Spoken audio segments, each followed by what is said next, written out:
Coming up today on Locked On Texas Tech, we'll talk about the most recent win for Mark Adams and company as they down the Louisiana Tech Bulldogs. Some good, some bad. Most importantly, win number 3 in as many tries. We'll also look to the defensive end of the floor and get a progress report from Chris Level through 3 games, and also discuss possibly a surprising contender for Big 12 minutes, given some of what we've seen from him early this season. That's all coming up next on Locked On Texas Tech. You are Locked On Texas Tech, your daily podcast on the Texas Tech Red Raiders. Part of the Locked On Podcast Network, your team every day. We're going to start this thing off right. Raider!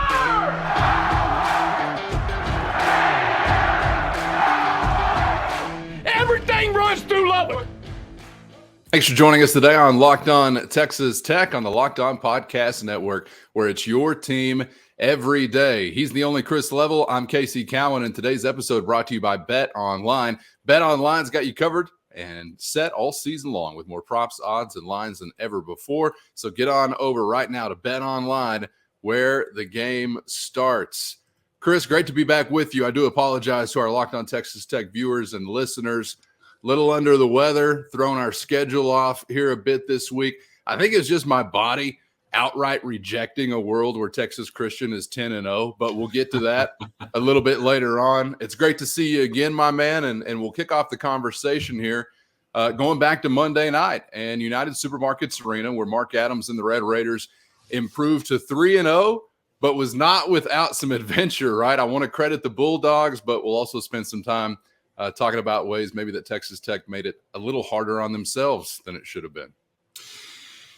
Yeah, I think Louisiana Tech's a really good team. I think they basically gave you the first bit of adversity that you faced. That game's pretty close, semi-late in the second half, and you kind of used the crowd and a few three-point makes to kind of pull away. But I thought I was very impressed with Talvin's team. I think that they're it's a 24-win team from last year. They've won 20-plus games in 9 of the last 10 years.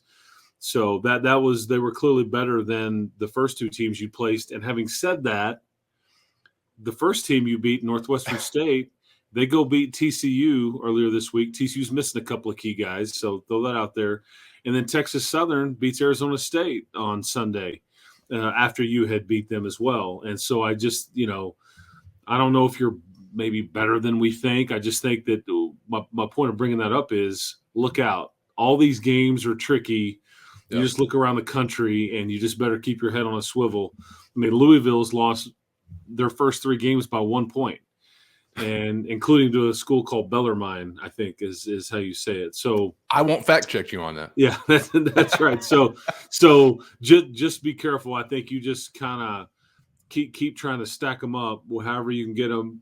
And you're right, Casey. I mean, that one against Louisiana Tech, there was plenty to not like about the way you played via the turnovers and all that, but bottom line is you're 3-0. Yeah, no doubt about it. I think we all would love for these to look pretty, style points and all that good stuff. I don't know if that was ever in the cards, being the work in progress that Texas Tech is. And when we're talking about double-digit wins, I mean, there are plenty of things to like about what you're doing, obviously. But the lesson so far, if you need it as a fan, I think, is just don't take any of this for granted, right? Because we're not in football season. It is more of a widespread type of deal when you're talking men's basketball or even college baseball, where you can find some talent in some smaller programs and whatnot all across America. Texas Southern has got a coach that's seen a lot of basketball. Northwestern State has got – I don't know what they got. Maybe that's what got me to feeling better, them taking down the Horned Frogs actually coming on back around. But point is, you've got 3 wins in 3 tries, and that's the most important number that we'll discuss here on the program today. But, yeah, you don't want to take anything for granted. You did what you needed to do before you head off to Maui. There's no doubt about that, right? You took care of business at the end of the day. You did, and I like that Louisiana Tech played you tough, because I think that you hadn't really faced that much adversity, and I think the game kind of slowed down a bit at times, and then you got to see a different version of Davion Harmon, and I think that was fun to see, because you're gonna have to major in some of that, his quickness and able to beat people off the dribble, because Texas Tech in those first 2 games, you're used to kind of getting turnovers and scoring off of them. and the game is kind of more of an up and down. But when the game slows down, okay, how do we score now? Like, what does the recipe look like now? We can't just come set a ball screen every time, or they start guarding your shooters and things like that. But it's Harmen's penetration ability to beat people off the dribble and get to the basket or create something for somebody else that I thought was very impressive. And he does so without turning the ball over. He's the one kind of exception here where he's playing a ton of minutes and rarely coughs it up or makes a mistake. And I think that is certainly something you can grow old with for sure. Yeah, he had a 6-to-1 assist to turnover ratio playing all the minutes that he did against Louisiana Tech. And I mentioned this after the first game, and maybe it's just something I'm telling myself to feel better about it, because still as a team, the turnover number is just unacceptable. You won't be successful in the Big 12 conference with a number like that. But I've been telling myself, well, at least it's not your veteran point guard that's filling up that column, right? He's not doing that kind of thing. So I'm taking some solace in that fact. But Chris, the last couple times out from a scoring standpoint, I've liked what we've seen from Harmen. Is he going to need to be that kind of scorer in Big 12 play? Do you think Tech can survive if he doesn't have to fill those types of shoes? I think he's got to be a playmaker for you. And I think with that comes being a bit selfish at times and looking and hunting his shot. I think because he can create and he can get something done and get a shot up, whereas other guys are just not quite quick enough or good enough with the ball, with their ball handling and things like that against the competition that's about to get tougher. But I think Davion, and again, there's only so many old guys on this team. I mean, you just look back to last year and you played all of none true freshmen. You're playing essentially 4 now. I don't know how much of that will continue, but right now you are. And I bet you see most of that in Maui. And you look at even not counting your seniors last year, and you had a bunch of them. The middle part of your roster was guys like Kevin McCullough and TJ Shannon. And now the middle part of your roster are guys like DeMaurian Williams and Kerwin Walton no offense to them, but they're not what McCullough and Shannon were last time we saw them or what they are now. So my point is that you really need guys like Davion Harmen and Kevin O'Banner to be consistent and bring it every night, because if they don't, where else does it come from? Then you start to lean on a really new guy or a really young guy, and in some cases both. So that's where I think, to your point, Harmen's got to be part of you winning against as the competition gets better and tougher, and he's just got to be more selfish in some ways, but just continue to be a leader and produce. Yeah, I'm sure for a guy like him coming into a new team, he's first and foremost a point guard, facilitator, distributor. Probably could err on the side of being a little too unselfish as we get the season started here. But I don't think any Tech fans after the last few games are going to have any problems with him pulling some triggers and trying to get to the hoop himself and seeing what comes of that, whether it's a dish or whatever it might be, because he's certainly proven, I think, as far as Tech is concerned, that he's probably your most capable when it comes to maybe hurting somebody just simply off of the dribble. We'll continue the basketball conversation coming up. I want to get to Kevin O'Banner's night and also back to some of the young guns. Pop, pop! And we're going to get to the shot blocking bad boy, Daniel Bacho. Boom, boom, boom, boom. Alliteration man's dream when we get to that conversation. It's all coming up ahead on Locked On Texas Tech. But first, today's episode brought to you by Simply Safe, and the numbers is where the reality lies. The last decade, over 4 million people have chosen Simply Safe security to protect their home. You're not earning the trust of that many people without doing something right. They're protecting you with cutting-edge security technology powered by 24/7 professional monitoring agents who have always got your back. So customize the perfect system for your home in just a few minutes at simplysafe.com/lockedoncollege. That's simplysafe.com/lockedoncollege. You're going to save 20% on your Simply Safe security system when you sign up for an interactive monitoring plan and get your first month free.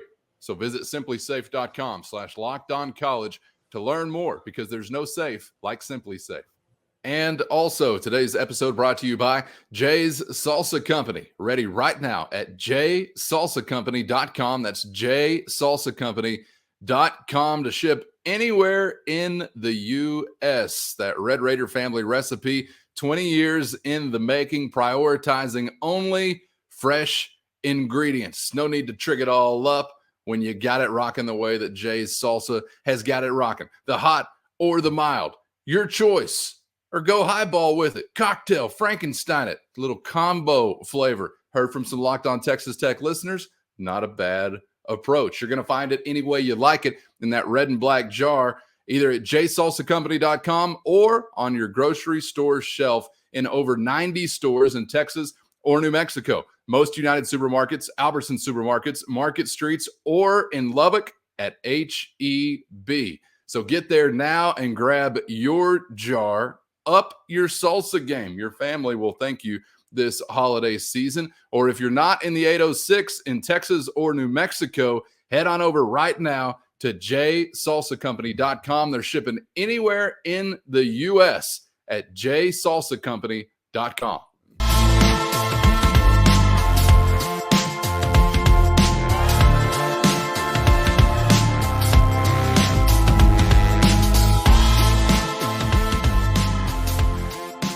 Glad to have you for the ride on Locked On Texas Tech, or it's your team every day on the Locked On Podcast Network. With Chris Level, I'm Casey Cowan. Subscribe on YouTube if you haven't so far, or anywhere you get podcasts, so you never miss an episode. Like if we were to ever get off schedule, it wouldn't matter because you're still going to know when the episode's hitting the ground. Like if Texas Christian made the college football playoff and my body revolted against me once again and we had to get off schedule, it wouldn't matter.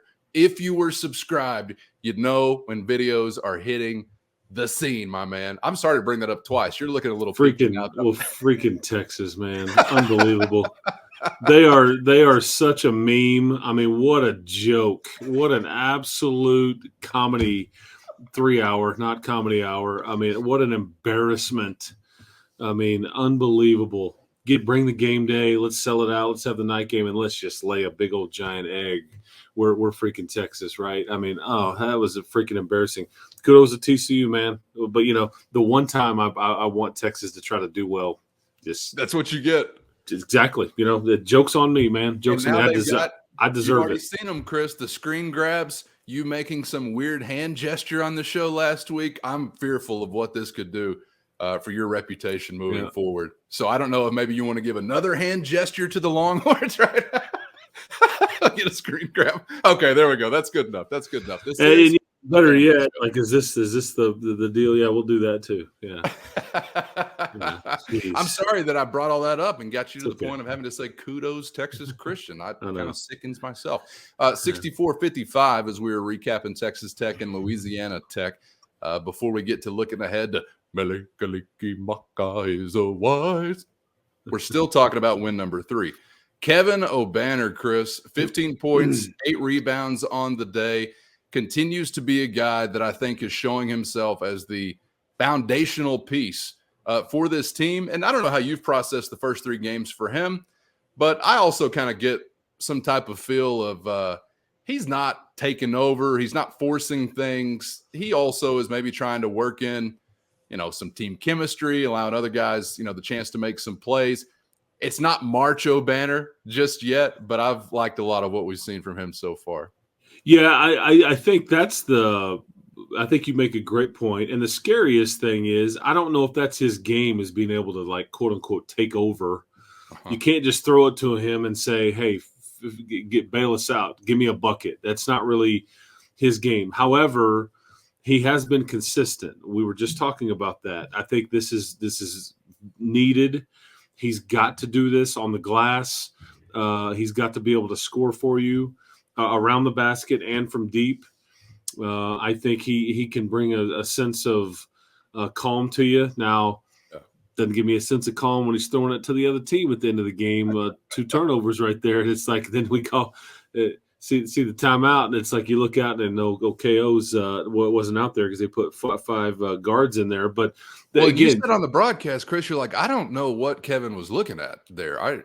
That was kind of a baffling one. Throws a long pass, and he's got, a bulldog right in the middle of the lane, and it's just, and you're having enough issues with that anyways, but he's got to be somebody that can't fall into that trap and get sped up, and he's seen these things. But yeah, it just was a bizarre guess what I bet they work on but before they go to Maui is breaking the press and having a plan and understanding where guys are supposed to be. And you just can't throw long passes. That's what the opponent wants. Guys are too quick, too fast. They're gonna to steal those. So, but back to he's been consistent, and I think if he will continue to do that, and those are the two stats where I think he helps you the most on the glass and scoring. And if he does those two things, to me, he's doing his part.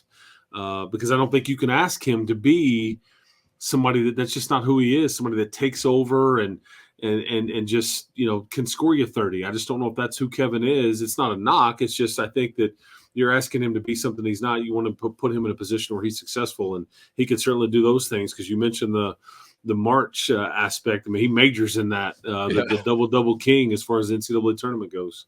Yeah, no doubt about that. And hopefully we have an opportunity to see him in that setting once again. I already mentioned the names Bacho and Isaacs. I know Isaacs is going to get a lot of attention. He's getting a lot of run, a lot of minutes, a lot of turnovers so far, but also knocking some shots down. We're seeing some of the good, some of the bad. I'm having flashbacks, Chris, of Keenan Evans start in this program just purely from the minute standpoint. Because I remember Tubby Smith and company, Keenan would make mistakes, and you're like, why is he constantly out there in these big situations? And it wasn't like he was constantly making mistakes, but it was like a coin flip sometimes early on. And the reality was that Tubby Smith and his coaching staff had high expectations for Keenan Evans as a big picture player. And I think wanted to invest that time in him. Correct me if I'm wrong on any of this, but I'm kind of wondering, are we going to see some similar things with Isaacs to begin the season? You can't let him tie your rope, obviously, as a team going that far, but I know some fans are going to be quick to say, why is he getting these minutes when the turnovers look this way? But is there anything similar to what I'm saying there? How are you processing what you're seeing from Pop so far? Yeah, I think Pop is somebody that he's an elite passer. I've seen it. He can shoot, but at some level, Casey, like with Keenan several years ago, to follow with your lead there, at some point you don't really have much of a choice. He's been recruited here, and you don't really have somebody else because right now, one of your only other true guard options is Lamar Washington, and he's kind of he's another freshman, and he committed 2 fouls within 5 seconds of each other the other night. So he's got his own kind of issues. It's just part of it. If Pop will just simply take better care of the ball, everything else has been good. Yep. I think he defends well. He's hit a few key shots, but you're going to have to live with some of this, and you just have to continue to work to him. And I think that they've had him in the film room. They show him this. They explain, can't do this. And I just thought too much against Louisiana Tech there. And it wasn't just on Pop, but there's a lot of, okay, I'm going to throw it here because I think you're about to back cut, or you're about to come set a screen. And then that's not what happens. And then you've got two guys looking at each other like, well, I thought you were, and there's just too much of that's going on when you just basically just handing the ball to the other team, and you're not going to be good. It's like the football team. You're not going to be good enough to just survive some of that if you continue to major in it. And you've averaged 17 turnovers a game. He's had, I think, 13. Let's see. I wrote this. He's had 13 of your 52 turnovers are directly attributed to him. And with somebody that's got the ball in his hands of them, and you're talking 20-ish, 25-ish% of the turnovers are just strictly on him. And you have to live with some of that, but some of it he's just simply got to improve on. And he knows it. They know it. But it's painful to watch at times, and this is why Mark Adams continues to look in the mirror and tell himself, be patient. I've got to be patient, and I can't fly off the handle every time. I've got to be patient, and that's really hard to watch the growing process. Yeah, no doubt. And I think you're seeing some of that as far as the team just learning to play together. There were some amputated back cuts and things like that where, I don't know, maybe you're just playing as a player and you're thinking, hey, here's a good time for a cut. And then you think, oh, no, am I screwing something up or am I? And so I think I'm freelancing. Yeah. And I think in most cases you're saying, yeah, use your basketball IQ, move without the ball, make the cut, and hopefully the guy hits you. But there's probably still some of that timidity or hesitation, whatever you want to call it, to just not screw something up, possibly. I don't know. I'm not in practice, which, by the way, should be a lot of fun this week, getting ready for Maui after a 20 turnover day. I saw Norin Sodiase commenting on that on Twitter, that it should be a nice few days, quality time together. Come to Jesus meetings, we used to call them once upon a time, between Monday night's affair and getting ready for next Monday's affair with number 10 Creighton. We'll continue the basketball conversation coming up. I want to get to the defensive end of things, Chris, because there was a lot of talk that there's just no way that this defense is going to be able to meet the standard that they set last year, partly because of how high that standard was a season ago. But I want to get to the aforementioned Daniel Baccio, 6 blocks on the night Monday night, and the Tech defensive progress report coming up next before we wrap it up on Locked On Texas Tech. But first, today's episode brought to you by Bet Online, the go-to to get the jump on all the angles, the action, and the angles on the action this football season and beyond. College basketball now upon us, and Bet Online has got you covered every week with all the trends. You can find all the latest news on this week's slate, as well as analysis on the wide world of sports, well beyond football or basketball, combat sports, golf, esports. They got you covered at Bet Online, the HQ for live betting, stats, and scores. It's the fastest and easiest way to check in on all your favorite events. So head to the website today or use your mobile device to learn more about what the trends are shaping up to look like this time around with Bet Online, where the game starts.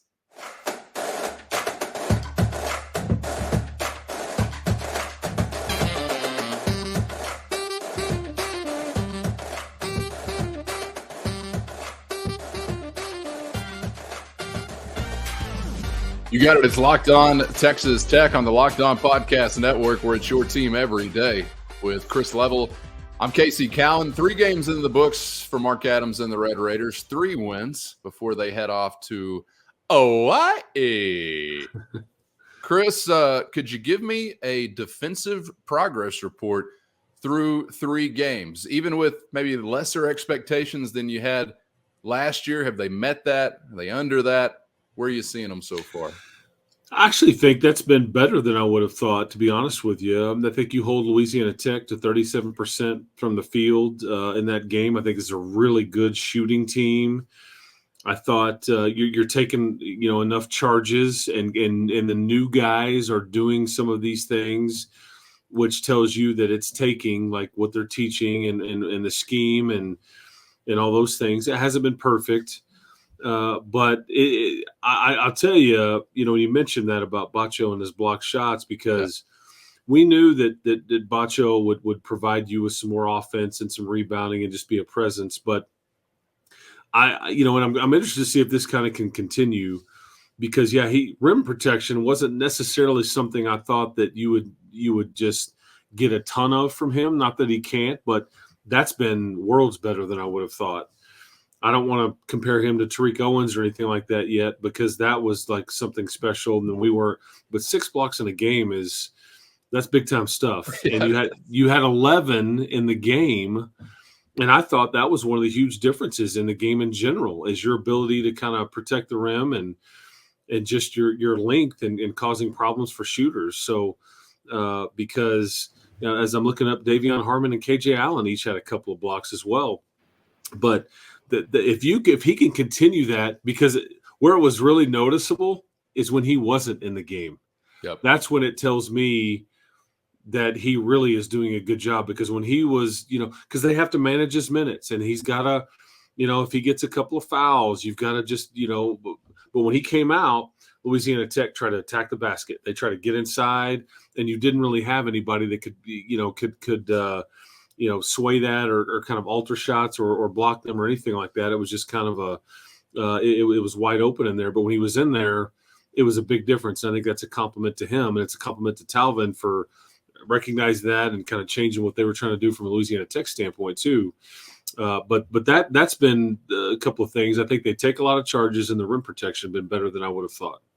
Man, I got to tell you, and I don't want to put the cart before the horse, because who knows when this horse is going to show up. But I'm just having dreams of Big Maple, Big Baccio.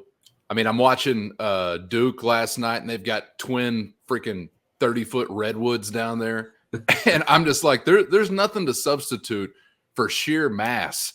And you mentioned the word sway someone away from possibly attack. Yeah, just make them think about it. It's not even like coming up with blocks sometimes or disrupting necessarily, but just making a guy think, no, I'll pull the trigger on this 3, I guess, instead of maybe attack the basket, right? Well, and that's where there's no stat category for that kind of thing, because like that's what Tariq Owens did so well, is he would get guys to alter what they were trying to do with their shot, and even though he didn't block it, it creates a high level of defense in that, okay, they have to float it a little higher, they have to alter how they're getting that shot off, and then they're not comfortable with it, and so you end up missing. And I think Daniel, I started to see some of that with him the other night, as guys start to think about it. They start, I don't know if I want to go that route. So I agree totally. And that's when, God, you just need your other big fella back, and you need to fast forward there. It's just not going to happen anytime soon, unfortunately, but you just feel compromised without him, because it's just, there's no backup to Bacho, man. There's no backup to Davion Harmon right now. I mean, those are guys that you just simply have to have. And I mean, because you know what you got staring at you with Creighton? There's a guy named Ryan Kalkbrenner who's all of 7'1", defensive player of the year in the Big East Conference preseason. They were picked to win the Big East, but he's a dude, and he's been averaging close to double doubles and all that, and he's going to protect the rim. And so Bacho's going to have his hands full. But also when Bacho comes out of the game and they leave Kalkbrenner in there, does Greg McDermott, like what do you look at there? Is you look at the next game on the schedule, and that one is going to be a handful for the Red Raiders on Monday afternoon. But you just you need Bacho to stay healthy and to stay out of foul trouble. Before we wrap it up, Chris, KJ Allen in 12 minutes had a steal, 2 blocks, and 3 rebounds. Can he get Big 12 minutes, you think? What do you really see this season as the big picture, kind of the ceiling possibly for KJ Allen? Great question. It's a question I don't know if I have an answer to. Part of it right now is because you need some level of size. And so he's kind of playing 5-man minutes right now whenever Bacho does come out. And it's like, okay, KJ Allen or Robert Jennings or do we move O'Banner over there? And I think that they're trying to leave O'Banner at the 4 and things like that. I think KJ is he's a tweener. Okay. He's an undersized big guy. Can't play on the perimeter, but he's such a good teammate. He's got such strong hands. He plays bigger than he is, and he can get up in the air, and he's lost some weight. And I think it's helped him be in better shape. And I just think that he can provide some of that for you. I don't know when the rubber meets the road, when you get to the Big 12 Conference, how many minutes are there, but I'd be willing to bet they all go to him and not Robert Jennings when the rubber meets the road, if there's any minutes to spill over right there against a tougher team. I'll just be interested to see what Mark's rotation looks like in Maui. Yes. Because this is going to be like Big 12 games. Oh, yeah. And you've had 3 games to figure it out. Yeah. And he may stay deep or try to and just say out of necessity, we don't have a choice. But I bet that rotation shrinks a bit. And even if he plays as many guys as he has, I bet some of those back-end guys don't play as many minutes as we're used to seeing. Foul trouble will dictate that. The lead or the deficit may dictate that. But I like KJ. I just think he's a good piece. It's just, where does he fit at times? That's the kind of the tricky thing, because I know what position he is, but those guys are typically 6'8". And yet he's about 6'4", and so that's kind of why I think a lot of schools didn't recruit him, but also think there's reasons why Texas Tech loves him on their roster, and they didn't want him to leave either. They wanted to kind of let him stay in the program and be a guy that stayed here. Yeah, people also knew that I was supposed to be our 4 in high school, but there was nothing about me that said that other than how damn mean I was. But KJ, I think he's 10 of 10 from a care factor. I think he's going to bust his ass when he has the opportunity. He is a freak athlete. The dude can get up. And there's nothing really big about him other than his freaking pterodactyl wingspan. I mean, that wingspan, his arms, when you see him on the floor, are incredible. The wingspan is insane. It reminds me of my grandfather who had wide thumbs, and this is basketball analysis I'm giving you right now. And he used to tell us it was because his arms grew too fast and he used to walk on his thumbs as a kid. Now, I don't know if KJ had the same problem or not, but this wingspan is a unique attribute to have. And I know another thing, Chris, we all want to root for him. We all want to see him get minutes, want to see him have the chance to have success. It'd be awesome to see that actually take place. I've been a little surprised to see him have some of the impact that he has. So we'll see what he does with maybe some opportunity in Maui. I just remember, I tell you where I learned a lot about KJ Allen, and I think he's a better version of himself now than he was then. But I realized that there's something there when you went to Ames, Iowa last year to start off the conference season, and you had a few COVID issues, you had a few injuries, and you took the floor, and it's like, we got 7 healthy dudes. This is all we've got. And some of your main guys weren't going to be a part of that. And he was one of them, and he played a lot of minutes, and he did just fine. It's a tough place to play. You ended up losing a close one, but I thought there's a lot of guys that grew up in that game that I thought just keeping it close and having a chance to win it when your roster was depleted, I thought it was pretty fascinating. But that's where I learned a lot about KJ Allen. But I mean, the other night against Louisiana Tech, he's diving on the floor. He's going after loose balls. He's doing some of those different things, and because of that, he's become a fan favorite. Yeah, we know the Netflix aspect of that, but he's been a fan favorite just because people want to root for the guy because he works so hard. And there's nobody. You mentioned 10 out of 10 care factor, nailed it. That's a bullseye because he's all in. He's not going to cause any drama. It's yes, sir. What do you need from me? If you give me 2 minutes or 15 minutes, I will give you all I've got. And that's all you can ask from most of these guys. And just yet, there's just nothing there with him that you don't like. Easy guy to root for. You're going to need 10 to 10 on all fronts whenever you get busy Monday afternoon in Maui. We still got some time left this week to get you set for the Red Raiders and number 10 Creighton. And we'll be doing just that coming up on Locked On Texas Tech. Appreciate you for making us your first listen. Now make Locked On Sports Today your next listen. It's the biggest stories of the day, plus instant reactions, big game recaps, and the take of the day. That's Locked On Sports Today, available on the Odyssey app, YouTube, or wherever you get podcasts. Thanks for the time, Chris. Enjoyed it as always, man. Keep hope alive, man. Guns up. That's right. Number 23, baby. It's all hopeful on the basketball front as you head right down near the beach, man. I don't think Hawaiians talk like that. I'm getting my beach accents mixed up. You just I'll went figure Bahamas. it out. Yeah, you went Bahamas or Jamaica or something. Hey, everything gonna be Irie. I'll figure it out. Yeah. Before the weekend's over. For Chris Level, I'm Casey Cowan. We'll see you next time around on Locked On Texas Tech.